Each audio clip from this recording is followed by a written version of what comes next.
I switched up my intro music today because I got a question yesterday about the Grand Old Pod. The Grand Old Pod is only available to subscribers to the universe, and it's 5 days a week, special content only online. And I always end every Grand Old Pod that I host with My Back Pages, performed at the 30th anniversary concert of Bob Dylan, which was, I think, in 1997, I think. But maybe 1994, excuse me. But it included an amazing group of musicians, Dylan, of course, George Harrison, Tom Petty, Eric Clapton, Neil Young, and Roger McGuinn. Now, I didn't play bass for all of them. I just want to be clear about that. And so I can't speak to each of the idiosyncrasies of these. But these six guys got together and they played My Back Pages. It's always been one of my very favorite tunes. And so I conclude every Grand Old Pod with this. This is Eric Clapton singing right now. And I always put it at the end of the thing to signify that we're signing off a Grand Old Pod. So if you want to hear it every time that I'm on the air, you can go there and find it. Now let's get to the news, because I'm going to spend most of hours 2 and 3 on the Hunter Biden plea deal. I wrote about it yesterday for the Washington Post. More than 3,500 comments in under 24 hours, and 3,499 are negative or close. And that's because I didn't talk about Donald Trump. There is nothing to do between Donald Trump and Hunter Biden. Hunter Biden is pleading guilty to 2 tax charges when he ought to have been charged with 3 tax felonies. He's proposing to plead guilty to 2 tax misdemeanors. He ought to have been charged, Hunter Biden, not Joe Biden. Joe Biden's picture's on your screen. Hunter Biden ought to have been charged with 3 tax felonies of evasion for 2014, 2018, and 2019. And there's some evidence in the record that he obscured $17 million in income. And he's going to pay a fine of $25,000. He also illegally obtained a handgun by lying on the handgun form, and that's going to be a diverted sentence. So the reason it drew so much attention is it's so nasty of a plea deal. It's such a special sweetheart deal that after this flood of comments, I said, I got to make sure I know everything right. The Sentencing Commission said I got wrong, the chairman of the commission, George McKinnon. Now, I think what happened is that George McKinnon, the law passed in 1984. The commission met for the first time in 1985. I was clerking for Judge McKinnon, I think, when Chief Justice Rehnquist called him up and said, I want you to be one of the judges on this thing. It was one of these odd ducks back in the 80s where the president would put some people on, the Chief Justice would suggest some people, the Majority Leader would suggest some people, and the House Speaker would suggest some people, and they'd all end up being confirmed. And it met for the first time officially in October of that year. But in between, the commissioners were doing their work, and I was doing some of the work. And I think Judge McKinnon was the chairman of the pre-official commission, but he wasn't the first official chairman. So they asked for a correction. That's what Sentencing Commission bureaucrats do. First time anyone's mentioned the Sentencing Commission in 1,000 years, and their public affairs officers, oh no, George McKinnon wasn't the first chair. He was on it, but I think they're wrong, but I don't care. That's not the point. The point is I've been watching it since 1984. And what will happen today if they go along with this is the antithesis of equal justice under the law. I'm going to come back to that hours 2 and 3. Before that, I got to get ready to go through a lot of stuff because I got to head to the airport after this and drive down to Portland, jump on a plane in New Jersey to Orlando, and talk with the American Legislative Exchange Council tomorrow. I love ALEC. I especially love ALEC.org, and I especially love richstatespoorstates.org. One of the things I do when I get down there is get the latest copy, run through it, and discuss all the specifics with, a dozen to 15 state legislators drawn from across the country. And with Lisa, who is the chair, Nelson, and we get together, and Dwayne and I love this. We absolutely love this. We've done this twice before, and we're doing it again today. And I love richstatespoorstates.org, and you get your copy if you just go to richstatespoorstates.org and order. I just love this get-together because most of the work of the United States in the business of governing goes on at the states, and the local governments and the states pass the laws that impact your lives. And I'm focusing in like a laser on education and name, image, and likeness. ALEC.org. But if you want the report, head over to richstatespoorstates.org. richstates.org. And Dwayne hangs around for 3 hours and 1 minute of the show. And then he runs off to Orlando. So he doesn't even read richstatespoorstates.org. He just, he looks at the list and he pretends to have read it. And then he goes, and I carry on all the conversation. And then 1 minute after it's done, he's gone. And he won't transcribe it. I mean, he's out the door from richstatespoorstates.org conversation. And he heads to Disney World with an adjacent roadie who happens to live in his house. And they go eat things. And Generalissimo, are you under 195 right now? No. I thought you were back in line. I am. That's not what I said yesterday. It's a good show. You ought to listen every once in a while. I said I was safely below the Mendoza line, and I lost a netter half a pound yesterday. What is the Mendoza? I thought the Mendoza line was 195. I thought you claimed to know baseball. The Mendoza line is batting 200. Well, that's not your Mendoza line. Your Mendoza line is 195. The Mendoza line is 200. I know that, but your Mendoza line is 195. No, my Mendoza line was 200. Wait, now, how much did you weigh when you started this thing? 240 plus. So you needed to get to 195, 90. which you did. I wish I got to 195, and then that wasn't enough for you. I had to get down to 190. No, I was trying to give you a margin of error and suggested you get to 190, which you did. I got to 189.5 or something like that, and then I decided to have dinner. That's not what myphdweightloss.com allows dinner every night. It's a very, very balanced approach, right? It is a very balanced approach. But then you went to Dollywood and blew everything up. Their cinnamon bread is awfully good. Yeah, so you just went there and chowed down on cinnamon bread for 10 days with Schroeder. Not 10 days, but a lot of cinnamon bread. Too much, And so yes. you blew past 195, which is your goal. Oh, I was well north of 195, yes. But You were back above 200? I crossed the Mendoza line, but I'm now safely back below the Mendoza line. I'm at about 197. And you're heading to 195. And I'm heading back to 195. And you will be there by Alec tomorrow and go into the sauna? I'm not, well, as soon as I walk out of the airport, I may lose 3 pounds between the airport and the hotel. Not if you go past Annie's Pretzels. I mean, now we know that Dollywood and Annie's Pretzels that never interested me. The cinnamon bread, oh, you betcha. But pretzels, that's just never been my thing. That doesn't tempt me.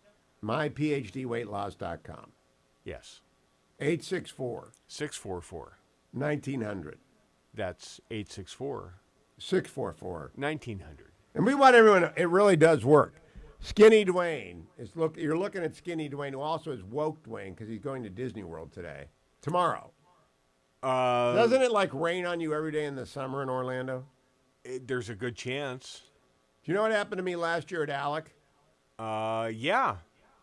What? You went to the wrong hotel. I went to the wrong hotel after spending 2.5 hours waiting for my baggage to get from my plane to the baggage carousel because they do not bring the planes up to the same terminal that the baggage gets brought up to for some reason, or they couldn't get people out on the runway because it was lightning. They're having a lightning storm, like Disney lit up the sky with lightning. So the baggage terminal was with 1,500 people, which is designed for 200 people. That really wasn't my problem. Well, I hope today it works very well. But I will see you sometime tonight, maybe. That's the theory. If you go to Dollywood en route, we're not going to see it. You're not going to make me wait for the flight. I have to go through Salt Lake City. They don't have anything else. They have nothing fun. They have nothing fun in Salt Lake City. No. Although they are the rich state. They are number one. They are the richest state. I am going through the richest state to the second richest state. That's true, and you're leaving the poorest state. Is California 50th? It's in the bottom 10. All right. Now, look, when we come back, the news of the day, don't go anywhere, America. I am Hugh Hewitt on my way to Florida. Go get the Grand Old Pod, though. You have to sign up for the universe. The Grand Old Pod is daily. I do it Monday, Wednesday. Dwayne does it Tuesday, Thursday, Friday. Lilacs, Ed Morrissey, John Campbell, our regular guests on the Grand Old Pod, which you can only get if you sign up for the universe. Well worth every penny. I'll be right back, America. Stay tuned. Lots of headlines ahead. Welcome back, America. Dr. Michael Oren, former Israeli ambassador to the United States and former deputy minister in an earlier Netanyahu government, joins me now. Good morning, Dr. Oren. How are you? Hi, Hugh. Great. Personally, nationally, not so great. Well, I want to begin with one note. I want to apologize on behalf of serious Americans for Lloyd Austin's call to Secretary of or Minister of Defense Gallant yesterday, urging democracy on Israel, when Lloyd Austin ignored the Hyde Amendment and ended up screwing up all of the American military. I really couldn't get over that. You guys pass a law in the general way, and Lloyd Austin, who bypasses the law, now, I don't know what your positions on abortion are, and it's not really relevant. I just don't like lecturing Israel on its internal policies. I've never said anything. I ask you questions, but I don't have an opinion on what you do. Now, pick up on where we are today and what happened this week. Yeah, I agree. I tend to balk at the sense that America is, dictating or preaching democracy to any other country in the world right now. You've got enough problems going on within your country. And Israel, we should always remember, is maybe one of the 5 countries in the world that's never known a second of non-democratic governance. Okay, it's the United States, Britain, New Zealand. It's not a very long list, but we're the only country on that list that's never known a second of peace. And I think our democracy deserves a little bit more credit. We've also had those of us of a certain generation. I'm going to include you on this. You remember the anti-war demonstrations of the '60s where people burnt American flags and spit on soldiers. Our demonstrations here, agree with them, disagree with them. Everyone's flying the Israeli flag, singing our national anthem, and showing the utmost respect for soldiers. So it's a very different type of phenomenon. Yesterday was a hard day for us, a very hard day for us. The government pressed ahead, passed a law that essentially eliminated the Supreme Court's use of the reasonableness clause for overturning government decisions and legislation. Now, you really don't have this in the United States. We don't have a constitution. So the Supreme Court, starting in the early 90s, arrogated to itself the right to make constitutional-like decisions on whether a government decision or an appointment was unreasonable. So, Michael, let's remind people, Israel was founded in 1948. So the Israeli Supreme Court, which has existed from the founding, did not do this sort of thing for the first 40 years of the country's existence. Well, it's like, I guess it's Madison versus Marlborough, but we never had a law that established the principle of judicial review. Now, the Supreme Court had that. Madison versus Marbury was 15 years after and was clearly contemplated by Federalist 78. So the Supreme Court did nothing that was unusual in Marbury, but I think the Israeli Supreme Court just wanted to do something, and they invented this. And then there's been mission creep, hasn't there? Oh, certainly. There's been, again, arrogate, that's the word. The Supreme Court, starting in the 1990s, under the president of the Supreme Court, Aaron Barak, actually arrogated the right of what's known as, in Hebrew, everything is adjudicable. Everything. The position of this computer, my books behind me, everything can be determined by the Supreme Court, which is the widest jurisdiction, the widest scope of any Supreme Court in the world. And so it was highly interventionist, highly activist, and there was certainly a need to restrict it. You read my book, Israel 2048, The Rejuvenated State. I wrote that book 3-4 years ago, and there's a chapter there on the need to reform the Supreme Court, the way Supreme Court judges are chosen, and to limit the scope of that Supreme Court. So that effort. I want to remind people, when we got together, Michael and I were together once in Israel for drinks. And we talked about the Israeli Supreme Court because I didn't know much about it at that time. It's probably, I was with Bolton, so it was during the Trump years, and we were stopping in Israel, and I was one of the reporters on the plane. And you educated me on the Supreme Court. I had no idea they were free rangers. They were free rangers, so they had to be limited. So my position was that we should, limit the scope, change the way Supreme Court judges are chosen, make it more similar to the American system where the people have a say in choosing the members of the Supreme Court. Here we had almost no say, which is why it was never an issue in our elections. In your elections, it's a huge issue. No one ever asks us because we really don't have much input. Mostly it's Supreme Court judges, sitting Supreme Court judges choose their successors. Get this? So, they're human beings. They're going to choose someone who agrees with them. So in terms of their worldview, the Supreme Court was basically marching in place circa 1994. The Knesset was moving. It was reflecting public opinion, moving significantly to the right. And the gap between the Supreme Court and the Knesset was getting wider and wider, and it was eventually going to snap. Right? Going to snap. And so you had to reform it. My big concern was that the reform would go through without preserving the principle of judicial review. And that is precisely what's happened in the government proposals. The government proposals do not preserve judicial review. They whatever verb you want to use, hamstring, castrate neuter the Supreme Court of any real authority. I don't even know why we even bother having a Supreme Court. And we only have two co-equal branches of government, the judiciary and the legislature, because our government derives its power from the legislator. It was if the President of the United States and every member of the Congress, every member of the cabinet were actually members of Congress at the same time. So we only have two branches. And if you weaken one branch, we don't really have checks and balances in this country.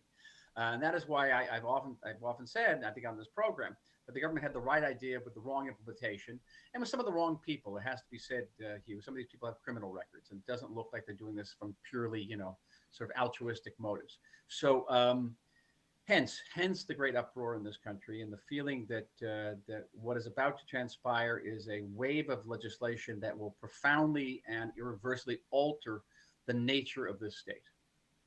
And that's what's now, Dr. Oren, I had a caller yesterday, Yoni, who's been calling my show for, I've been on for 24 years, and Yoni's been calling for 23. He served in the Israeli security forces in some role and fought in 2 wars. His kids have been in the IDF, as you were in the IDF. He says this is about Ashkenazi and Sephardic splits. He says this is a racism issue. Would you unpack that? Okay. I'm going to pack it with my mother. Have I quoted my mother on this program? It's very important to quote my Not mother. yet. 95 There's a first time God for bless everything. her. In her professional years, she was a family therapist, and her famous line was, the presenting problem is not the problem. So the presenting problem is the reform, for and against. Underneath that problem are fundamental divisions within the Israeli society. Those divisions have now come to the fore. The Arab countries had the gall, the chutzpah, to make peace with us. And by making peace with us, they removed that external pressure that kept us together. And now there's no external pressure, and all these schisms are coming to the fore. One of them is the division between Ashkenazi Jews, Jews from Western backgrounds, and Mizrahi Jews, people from Eastern, North African backgrounds. The claim is that the Ashkenazi educated elite is rallying around the last bastion of Ashkenazi elitist power, which is the Supreme Court, and that this Ashkenazi elite refuses to relinquish the powers that they lost to the Poles. To the working class. And I live in South Tel Aviv, Hugh, and many people in my neighborhood feel that way. I mean, I don't feel that way, but they feel that way. And it has it is very impactful on the debate. So it's Ashkenazi versus Mizrahi, Western versus East. It's the center versus periphery. Most of these demonstrations are happening in the big cities, not in the small cities along the borders in the Negev. And it's rich and poor. It's left and right. Left and right is almost the least of them, I must tell you. That's the least of them. So there are many, many schisms going on in this country, and the presenting problem is the reform. So, Michael, when you say it's going to do away with judicial review, does it do away with the Supreme Court's review of lower court decisions? No, that our Supreme Court has 2 hats. One is sort of this constitutional review on issues of fundamental issues of principle, and the other is the last court of appeals, which, by the way, presents a docket to our Supreme Court, which is just no human being could ever manage. We have to separate those powers as well, those functions. No, they will still have that, but they won't be able to override any, because the next bill coming up, there are 200 pieces of legislation in this reform. Well, one of them calls for the override law, and the override law would say this. The Knesset passes a law, Supreme Court turns it down, and then the Knesset, with a certain majority, and we're not certain what the majority is, it could be just 61, which is the smallest possible majority, would then override the Supreme Court's override. And now, what's interesting in the United States Supreme Court, I teach U.S. constitutional law. I don't teach comparative constitutional law. But in the U.S., if Congress attempts to overrule a Supreme Court ruling, they may not do it in 2 cases. One, backwards. They can't reverse decisions that have already come down, and they cannot interpret the Constitution if the Supreme Court says the Constitution says something else. Supreme Court wins. But there is no Constitution in Israel. Why don't you guys do a Constitution? No Constitution. And you're talking to one of the few outspoken anti-constitutionalists. I'm an anti-constitutionalist. I have been for 20 years. I think if we had a constitution, it would be the end of this place. This place functions because we operate in the gray, and there's a lot of flexibility. Ben Gurion said in 1949 that we don't want a constitution because I don't want to sort of nail Israelis in to a law that maybe makes sense to me, but may not make sense to them 300 years from now. You see the difficulty there. So we have a collection of basic laws like Britain's collection of basic laws. But Well, none of Britain those basic amends laws. its constitution all the time. Its unwritten constitution is amended by Parliament I mean, they basically abolished the House of Lords over 100 years. I don't really understand what the screaming's about because can't they restore it if they ever win another election? Can't they repeal this law? They being the They left? can certainly do. Benny Gantz, one of the opposition heads, pledged to do that yesterday. The first act Well, would let be them run repeal on it. that in 4 years. I don't know many. I don't know many coalitions of the right or left that is going to voluntarily give up power. That's what this is about. It's a voluntarily give up power. Let's see them do it if they ever get back in. But there are a number of very, very dangerous precedents that have been set. First of all is the politicization of the Army. As you mentioned, I was in the Army for many years, 35 years altogether. And politics was always left aside. I never knew the politics of anybody I served with. It was just completely irrelevant. Now, the Army has been politicized. And you could have another situation 5 years from now. We have a government that's sort of center-left. There's a peace process. Israel's going to be asked to give up territory. And you're going to see the Army and half the officers in our Army wear kippot, okay, religious. Let's see what the Army does then. No, we're not going to do it. Michael, we got a minute left. I read yesterday that your attorney general, who is not appointed by the government, it's a civil service, wants to challenge the reasonableness law in front of the Supreme Court. What will happen if the Supreme Court strikes down the reasonability law? This is the ultimate nightmare. This is what we're grappling today. Okay, if the Supreme Court then turns that down, then Israeli society in general and the core institutions of that society, the Army, the police, the internal security, our FBI, the Mossad, are going to have to decide where they're going to go and who they're going to listen to. And the betting last night among my crowd was that the Army would go with the government, the Mossad would go with the Supreme Court, and the police would go with the government, and the Shabak, the FBI, would be divided. And it's funny, not funny, actually. It's actually quite tragic that the deciding factor will be ethnic. Okay, the Mossad is overwhelmingly Ashkenazi. The police are overwhelmingly Mizrahi. Wow. And the Shabak, the FBI, is divided 50-50. Michael Oren, thank you. Follow him on Twitter now, X, at Dr. Michael Oren, Dr. Michael Oren. Thank you for the extra time today, Dr. Oren. Stay tuned, America. I'm Hugh Hewitt. Welcome back, America. I'm Hugh Hewitt. Mary Katharine Ham is host of Getting Hammered, terrific podcast. Mary Katharine, good morning. I'm curious, since all the grandkids are here and everyone's been sick with the stomach flu, and now my daughter has come down with it. Have you had that happen at your house where mom gets sick last when everyone is sick? Okay, so usually I am last to fall, except last summer I had hand, foot, and mouth disease, which doesn't sound worse than it is. It's horrific.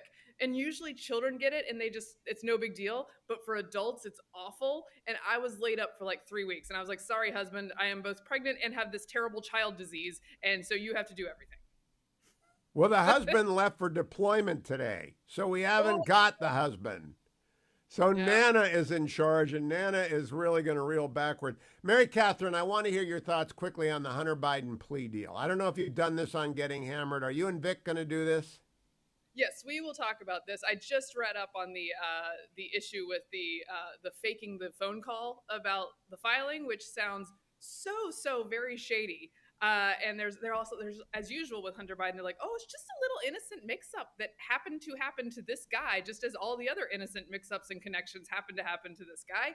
And look, I would like for you to tell me that there's hope that there might be consequences for this, but I'm not sure there are. Oh, the judge said file a paper to say why sanctions ought not to be imposed. But I think it's Latham, but I'm not sure. If that firm didn't do it, it's not their fault if somebody tried to head fake the court out. Mary Katharine, do you think he's getting a sweetheart deal? Yes, I do. I mean, I think hearing from the whistleblowers made it very clear that when it comes to deciding whether someone should be prosecuted for crimes that they are investigating, that there is a concerted effort to protect this person, whether it's in the press when it came to his laptop or actually in the government when it comes to investigating him. There are questions you are not allowed to ask.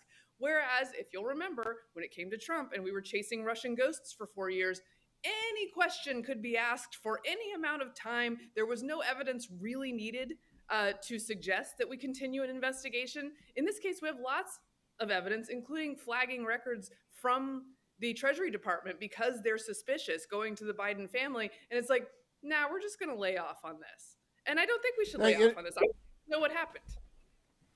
3 different felonies for taxes, 1 felony for a gun charge, down to 2 misdemeanors for taxes and a recommendation of probation. I think everyone in jail on gun charges or tax evasion is going to be very unhappy with this, as will be their family. I actually don't know what to expect out of Judge Noriega because I don't know anything about her. But from afar, I would punt this and say, bring in the Deputy Attorney General or the head of the criminal division to talk to me about this. What would you ask if you were the judge? I would hope so, because I feel like new information has come to light. I think there's it's a paraphrased Big Lebowski quote, but new information has come to light, and bringing that to the table as part of this discussion is important. And that's, of course, what the House Republicans were attempting to do, and then what someone attempted to get off the docket. Mary Catherine, I have to make an admission against interest here, a very damning one. Everyone has blind spots in their cultural past. I've never seen The Big Lebowski. Oh, well, you know what? You can rectify that, Hugh. And really what you need to know is just all the lines that you need to say in popular culture. And then you're fine. You can just memorize those. You don't even have to watch it. What else is there besides new information has come to light? The rug that really pulls the room together, that's a big one. You'll just... What? It's gonna help you out. They're very useful. Would you and Vic please cover The Big Lebowski on the next edition of Getting Hammered? Available at iTunes and everywhere where popular podcasts are available. Mary Katharine Ham, Vic Mattis, weekly, double weekly, 3 times a week. How many times a week? Twice a week, Wednesdays and Fridays. Next time, we'll even have your audio on from the start. Mary Katharine Ham, good to see you. Have a great weekend. Don't throw up. Stay away from the stomach flu. I'll be right back, America. It's the Hugh Hewitt Show. Hello, everybody. Welcome back to Hour 2 of the Hugh Hewitt Show. Hugh will be back in just a second. We are joined on this fine Wednesday by Jim Geraghty of the National Review. He is the senior political correspondent there, as well as a Washington Post columnist. Jim, what do you make of this Hunter Biden situation that seems to be getting worse for Joe Biden day by day? Oh, I think it is becoming now a mainstream story. It is not something that's easily ignored, but that kind of is getting around the big issue of the day. Dwayne, what have you done with Hugh? I wish I knew. He actually may be jumping back on the air right now, actually. I am back. I'm sorry. We have got sick people all over the house, and I'm doing phone calls to find out. Hello, Geraghty. How are you? Hi, Hugh. I'm glad you're well. I need to see proof of life. Can you hold up a recent newspaper or something? Something to say. I've got clippings. Proof of life. Have you ever had stomach flu run through the entire household with the mom to go down last because the grandparents are filling in this morning? Oh, I'm sorry to hear that, Hugh. Okay, all right. Well, all is forgiven. It's not my problem. It's Nana's problem. I'm in the studio. You look clean and not disheveled and not all that frazzled. I salute you for. I don't look like Hunter Biden at all, do I? Jim, what I want to talk to you about is Hunter Biden. The plea deal is today. If you're Judge Mary Ellen Noriega, do you accept it or do you reject it? Any inclination she might have had is probably complicated by the fact that Hunter Biden's lawyer, who I believe is named Lionel Hutz, basically decided to lie to the court and pretend to be the House Ways and Means Committee, asking them to take down a posted document in what seemed, by the way, Hugh, Lionel Hutz is the sleazy lawyer from The Simpsons, just for anybody who didn't catch that reference. But this is just blatantly like a fraud. This is blatantly pretending to be somebody else, calling up and telling the court to take down a document over some technical issue, and so that would certainly argue against it. Well, I saw the notice that sanctions might be coming for someone, but I didn't see his name. Is that who we think did it? As far as we know, it was Biden's lawyer, but some of these things still need to be disclosed. This is such a wild case. Did you see the lawyer with the bong out in the Daily Mirror? Got a picture. Hunter was visiting a lawyer, allegedly his lawyer in L.A., and the lawyer was doing a bong hit on the porch. Hugh, drug use around Hunter Biden just doesn't sound like the Hunter Biden we know. That just doesn't fit with you. Like, semi-seriously, though, like if Hunter Biden is an addict, and obviously he's written in the past about smoking crack every 15 minutes and having a having a very serious, potentially maybe like life-threatening addiction. You wouldn't want him being around other people who are doing drugs, legal or That's illegal. exactly. Right? Even if he's clean and sober, even if he's in recovery, you don't want people around him doing drugs. Yes, and what's more, I mean, look, the NBC News had a report that said that Joe Biden, understandably, was very concerned about Hunter Biden, worried about him falling back into bad habits, falling back into addiction.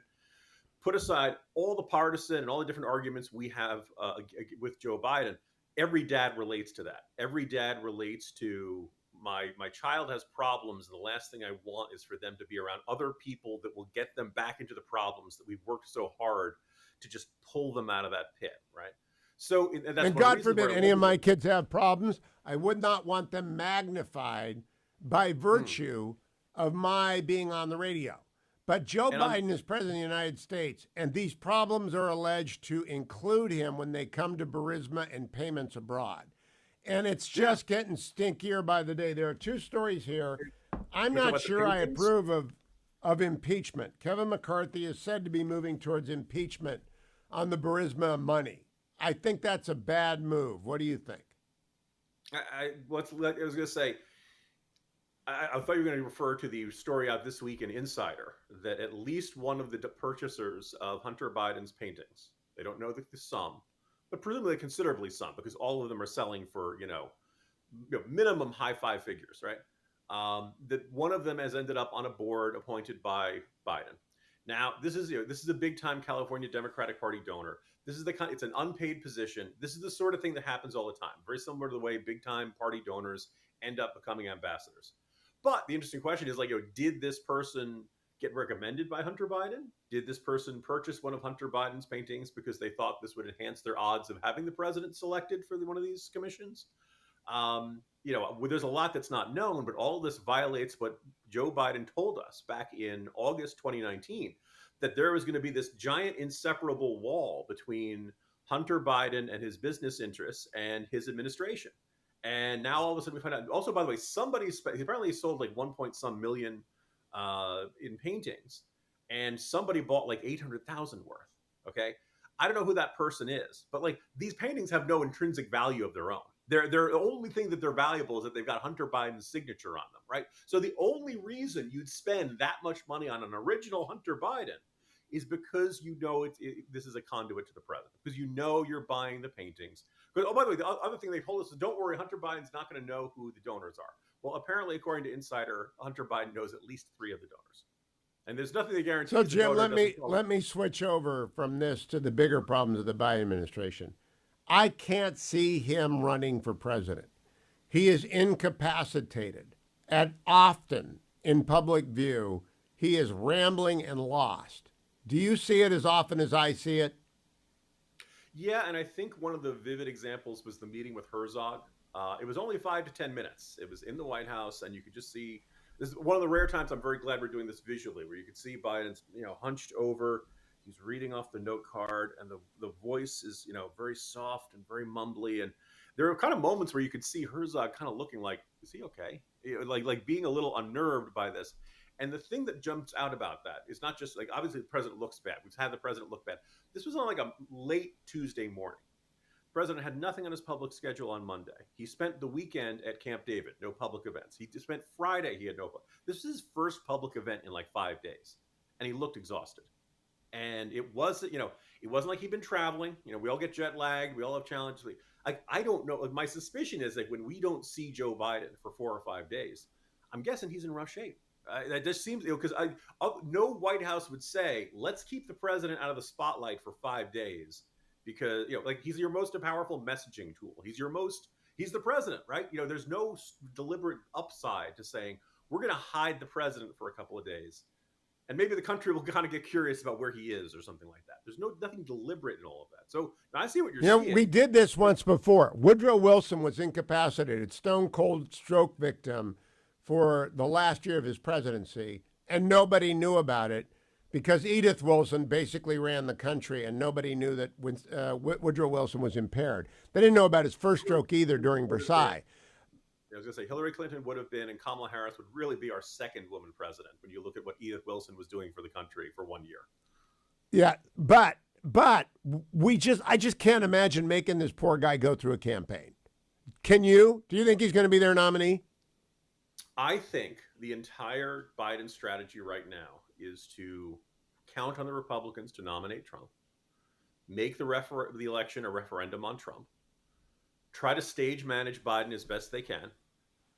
They won't have COVID as an explanation for a basement campaign anymore.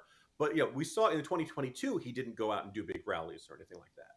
He will do small addresses to donors. Hopefully, he doesn't start rambling about Armageddon in front of them like he did back in 2022. And they'll basically ride or die with that. Because I mean, one of the things that's kind of so revealing about what Democrats really think of Kamala Harris is that, Hugh, have you seen a single liberal columnist or a single Democratic official come out and say Biden should step down and Harris should be the 2024 nominee? Great question. Not one. I haven't seen a single one. If and I think of myself as being fairly, well read, and also like if someone did, that would generate news. That would generate some headlines. People would be buzzing. Hey, did you hear that this state senator in Michigan called for Kamala Harris to be the Democrat? But nobody's doing that, which I think says something about the fact that they don't think she's got the ability to beat Trump or DeSantis probably. And Geraghty the indispensable. I got to go to break. Can you hang around for a second segment today? Okay, but it's going to make the morning jolt late. Very well, Hugh. Okay, I apologize to everyone, but I don't get paid by National Review. So stand by. He's my colleague from the Washington Post. Jim Geraghty, the indispensable, is going to come back for one more segment, and I'll be here at the start of it. Welcome back, America. I extended Geraghty, the indispensable. Jim Geraghty, my colleague, as a contributing columnist to the Washington Post and with the National Review, where he authors Morning Jolt, which you can get every single day. I have a complaint about National Review. I did a deal with Jack Butler, your online editor. I did an article on the Dobbs case last year, and he promised me a free subscription instead of cash money. I took it, and then the subscription expired, and it was, I don't know what you pay people for contributing pieces, but I thought the subscription would be for at least 5 or 6 years. It lasted 6 months. Will you carry my objection to Mr. Butler? Sure, Hugh. That's exactly what I'm here to do, is to be the complaint. That's what this radio show is all about, is my personal beefs with National Review. It sounds like maybe you could do a column on Dobbs after 1 year.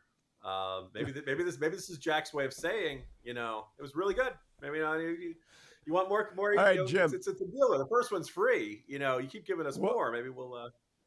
What I want to ask you about, the reason I asked you to stay over, we did everything about Hunter Biden in Section 1. The Republican primary, everyone's trying to get it over with 6 months before Iowa. I tell people I don't care about any poll until after half a dozen debates, and certainly not until after New Hampshire. What does Geraghty think? I'd like to believe that next month, when they have the first Republican debate, I understand Donald Trump says he doesn't want to participate. I imagine Trump will participate at some point. I can't imagine Trump will be perfectly happy to watch other Republicans getting attention and, quote unquote, having fun without him. Now, obviously, he may counter program. He may comment on truth. So at some point, I think you'll see Trump on a debate stage with other Republicans. And that has the potential to change the race. I'm not saying it's definitely going to. I think it's safe to say that the dynamics of the race will not change short of something like that. I don't mean to poo-poo. There are some people who are long shots, or folks who are well behind, anywhere from 1% to 6% in the polls. Some of them I like a great deal. Some of them I'm not particularly big fans of. But I think it's safe to say that what they're doing right now is not really changing much of anything. It's not really gaining any traction. It's not resonating. You could say it's because people aren't paying attention. But I do think, I think if you're a Republican primary voter, you're not focused in like you would be, a week before or a month before, but the news is still going on. We saw the reaction in the polls to the indictments of Trump. So clearly, like, people are not completely oblivious to the news cycle. I just think that I'm going to use him as an example, and I don't mean to be clear. Doug Burgum, he's going to be on the debate stage. I think there's actually something kind of intriguing about the way he basically hacked the donor requirement by saying, if you donate $1, I'll give you a $20 gift card. I kind of want to say, well played, Doug Burgum. And look, maybe when he gets up on the debate stage, people will say, wow, I really like that guy. I knew nothing about the governor of North Dakota, and now I'm intrigued. But it can't happen for like all 6 or 7 of all of these. I was at a conference and on a stage with Larry Elder, I just have a hard time seeing Larry Elder going from any 0, 1%, asterisk, or some polls just forget to list him as an option entirely. It's really tough to see he's going to suddenly jump up to 15, 20% or something like that. I think one of the stories of the primary so far has been Ron DeSantis, who was, I would say riding high, but really had a lot of momentum after the midterm election. You win a state like Florida by 20 points, that's going to make people sit up and notice and say, oh, those of us with memories back to 2000 remember this being the ultimate swing state, and you just turned it into a deep red state. And his theory of the case, or theory of the race, was to say Florida is where woke goes to die. And it wasn't a direct criticism of Trump. It was like, I'm going to be Trump. I'm going to be every bit as much the culture warrior that he is, but I'm not going to be all the baggage, all the craziness, all the circus. Well, Ron DeSantis is not where he wants to be. He's, anywhere from low 20s to the mid-teens, national, both, and he's, not really caught fire in any of the early states either. So it requires something different. And we saw him, apparently cut 1/3 of his staff yesterday. He needed a shakeup. The original argument, the original approach was not getting him where he wants to go. I think it's going to. One thing I've noticed that's different, Jim. He used to be relatively difficult to book. He'd be available to book, but he used to be relatively difficult to book. Now he's out there doing earned media, which is free media, which is what I've always thought everyone ought to do. Every conversation that calls it, I'll put me on hold. I'll go on right now because there are voters out there. Best moment of Ramaswamy's campaign, the clash with Don Lemon. Best moment, you could argue Don Lemon gave two candidates their best moment when he, trashed Nikki Haley for being past her prime. You go into this and you go into the arena and you make the argument for your case and you create fireworks, you create sparks, and Republican voters sit up and take notice and say, yes, good for you. Thank you for going into the lion's den and telling CNN, MSNBC, anybody else, this is what I believe and this is why we're right and this is what we're going to do. Like Ronald Reagan did, go everywhere at any time. Geraghty, the artist formerly known as @Jim Geraghty at Twitter, is now @Jim Geraghty at X. Thank you, @Jim Geraghty at X. Never thought Jim would be X-rated, but he is. Thank you, Jim, for sticking around. Welcome back, America. I'm Hugh at Olivia Beavers with Politico. At the site formerly known as Twitter, she is at Olivia_Beavers. It's now known as X. Hi, Olivia. The artist formerly known as X. There you go. Olivia, I've been waiting to ask you, is the House really going to bring impeachment articles against President Biden? Because I think that's a really bad idea. We were trying to figure this out this week. I was asking some centrists and moderates, battleground Republicans, what do you think about this idea? There seems to be some pushback against leadership about this. And, with Kevin McCarthy, the speaker, basically dangling this idea, we're curious what the timing was. Is he, giving Republicans a chance to go back to their districts, say, hey, we're talking about impeachment to the more conservative Republicans who have been pushing this, but also allowing the centrists and moderates to come back and say, hey, we got asked about this in town halls. We can't be doing this. So we're trying to suss that out, but it looks like they're discussing it in leadership meetings, and so it's something that they're definitely considering. What one difference in wording that I was told is, impeachment inquiry is the first step. Impeachment is different. So they're trying to suss out that messaging. Olivia, I've been teaching con law since '95. I worked for Richard Nixon, who was in the process of being impeached. We had the Clinton impeachment, 2 Trump impeachments. If impeachments become a regular thing, it's a disaster for this country. And I haven't seen the speaker since, 2 months ago. But when I see him, I'm going to urge him not to. Now, Jason Smith and Ways and Means Committee, are you up to date yet with what's going on over at the plea bargain and what was posted and what was taken down? A tiny bit. I know that there was a controversy of basically someone working for Hunter Biden's legal team calling the clerk and saying, we want you to remove basically a memo of them. I think Jason Smith pushing them to look into a broader swath of what the IRS whistleblower has been saying. And basically it got reported that they thought that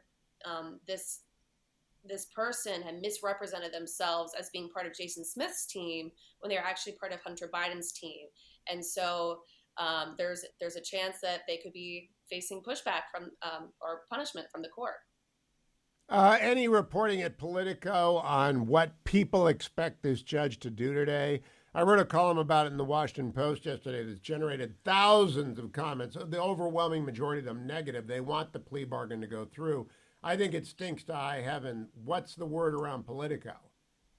Yeah, that's something that I'm a little bit less familiar with. I think we're waiting to see. This is a Trump appointee. And I did read your column. There is some other reports that I read, and this is a space that I think you know better than I do. There was pushback about how misdemeanors, usually you don't face jail time for the, being a first time offender on these things. And so that was sort of like the one other data point that I saw when I was sort of trying to suss this out myself. I do want to ask you a question. I know this is your show, but there is a hearing on Capitol Hill, and it's about unidentified aerial phenomenon. And I wanted to see, I asked this of Speaker McCarthy, and I wanted to ask it of you. Hugh, do you believe in extraterrestrial life? My answer has been for 50 years, I don't care. If they're there, it does not conflict with my Christian worldview. And if they aren't there, I don't want to waste time on it. So when they land, I just hope it's not Mars attacks. I just don't care. And I think all this effort, there was something called the incident at Exeter, a big deal when I was much younger than you are now. And I was absorbed in it for about 10 minutes, and then I realized I can't figure this out. This is so far beyond me. And someday President Trump has never told us. And if anyone was ever going to tell us, President Trump would have told us, right? Area 51. I want them to know. I want them to tell us. I want those inside information. Area 55. Do you really care? Would it change a thing about what you do? I want to know. Would it change? Huge, I think, world that is so interested in it.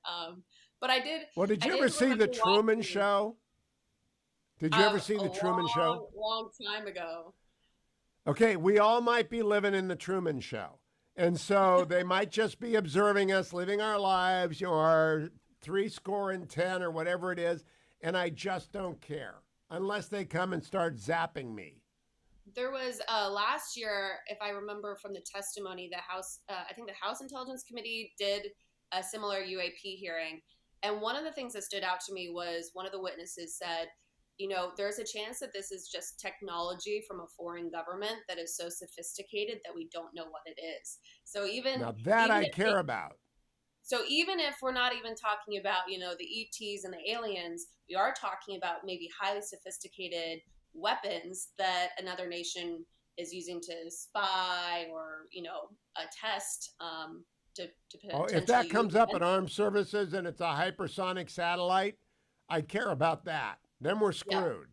Yeah. But we got some tricks in our bag too that they don't know about, that I've been hinted at, that China would be very ill-advised to attack the United States given what we have that they don't have. Olivia Beavers, at the site formerly known as Twitter, you can find her at Olivia_Beavers. X out, Olivia. Love it. Talk to you soon.